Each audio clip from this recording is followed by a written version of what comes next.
வணக்கம் மாணவர்களே, நாம் இன்றைக்கு இந்த காணொளியில் என்ன பார்க்க போகிறோம் அப்படின்னா, இரு சொற்களையும் ஒரே தொடரில் அமைத்து எழுதுக. வாங்க பார்க்கலாம்.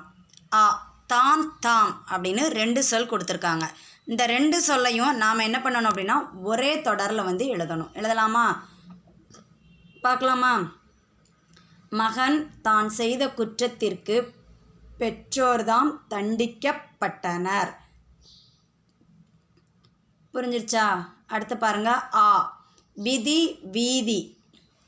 விதியை மதியால் வெல்ல முடியாமல் வீதிக்கு வந்து விட்டாயா?